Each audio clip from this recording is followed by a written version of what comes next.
Hello, Marketer Stampin' by Hannah. Thanks for joining me today. Today I have this triangular box for you. In my notes, I think I've called it my triangular flat box, but I don't think I'll call the video that. And because it opens with the sides open, like so. This one I've made in basic black, and I've used some of the, wish I could remember what it's called, Everyday Chic Designer Series paper to decorate the outside. The one I've got today, I'm going to use some of the Naturals Designer Series paper stack. This is the smoky slate colour in the stripe that has the floral on the back. Because I did actually make this originally out of DSP, and I just like the fact that you can make it in cardstock or in Designer Series paper.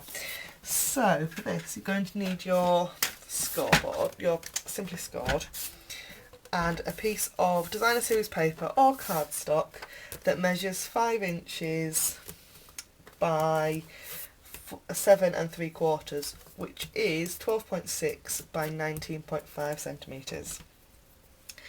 And we're going to score on the short side first at 1.5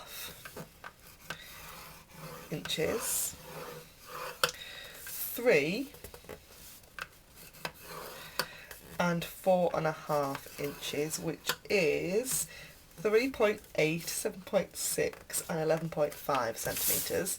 I turn it round and score on the long side at 1 3/8 on both sides. So I score there and then turn round and score on the other side at 1 3/8,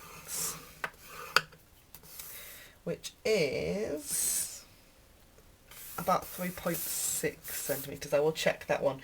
I've not written it in my notes, so I will check it. Turn it back onto the short side, and on the, if you put the, as you can, I don't know if you can see this actually, there's a kind of skinny section. Put the skinny section on the left hand side, and we're going to mark the centre of this middle box, which is 2 3/4, and turn it around so that skinny section is on your right hand side, and we're going to mark the same but at 2 1/4 inches. I will put the metric measurements on my blog because for all they're written down here, they don't seem to make any sense to me. So the metric measurements will be available in the coordinating blog post, and the link is in the down bar below. So keep hold of my ball tool but get rid of my Simply Scored, and grab my ruler. And what we're going to do is, I don't know how well you can see this. Oh, there you go. We've got a little mark in the middle of, you've got 3 squares at the top, and in the middle you've now got a little mark, and we're going to make this into a triangle. So you're going to take your ruler and you're going to line up the top of that point to the kind of crossed score lines at the bottom of that box. And if you use the smaller end of your ball tool has got 2 ends. It's got a skinny end and a fatter end. If you use the skinny end for this, because it just gives a better crease. We're going to do that on both sides.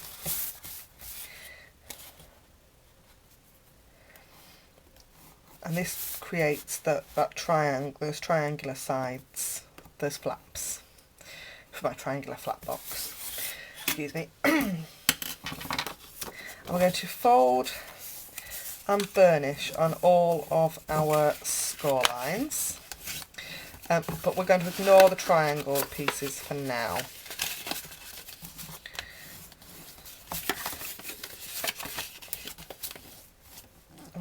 Let's just make that a bit square. There we go. And you need to burnish this. You need to burnish it anyway, even if you're using cardstock. But you really need to tell this DSP what to do. So we're going to chop away some pieces. So you've got that piece with the triangle in. We're going to take away this whole piece here and these here on both sides.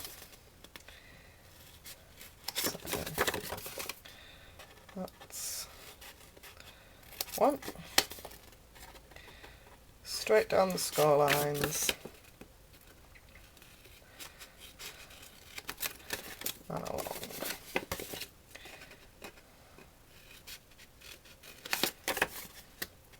I think this box would make really sweet table favours for baby showers or Christmas. Dare I say the word Christmas in July? For all I haven't used Christmas themed. But this, if you use the, got the Regals pack of this and used this, the cherry cobbler, that would be so festive, wouldn't it? If we now fold on those triangular score lines, and these make the sides of our triangular box, and we just need to chop away a little bit, just so that it closes better. It won't close very well with those corners. I'm going to use snail for this, but if you were using cardstock, I'd use fast fuse. Just in that, on that skinny section. And then normally I fold it over and we fold it. We can't do that with this because it's a triangle. So you do have to carefully line this edge up with this score line and stick it together. I'm going to make sure it's stuck by running my bone folder in and making sure it's well creased. And we can fold our sides in just like that. And isn't that so cute? It's lovely. I've also then got a little bit of stamping. Trying to just grab pieces of Whisper White. I've got the Papillon Potpourri stamp set, and I'm just going to take this realistic looking butterfly, which I of course haven't prepped onto a block or anything, because this kind of came to me whilst I was prepping, that there's no stamping on this box, but I've used DSP. The measurements for the DSP, by the way, are on my blog. So I'm going to stamp the butterfly in smoky slate because that is the colour of this DSP, and punch it out with the coordinating elegant butterfly punch. Don't use this punch half as much as I should. It's beautiful. Don't use this stamp set half as much as I should. Absolutely gorgeous.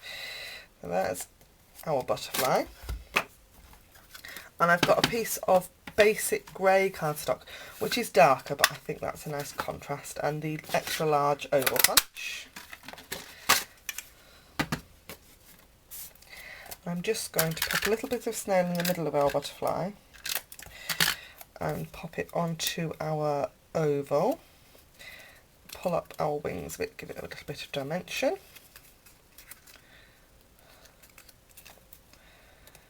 You could add rhinestones and sentiments and all sorts to this, but I thought I would keep it simple for today. Dimension on the back and just on the side. How cute are they? I thought they were absolutely beautiful. Thanks very much for watching. Please give the video a great big thumbs up and go over and if you follow the links in the down bar below, all the measurements, both imperial and metric, are there on my blog. Thanks so much for watching, and I'll see you again next time. Bye for now.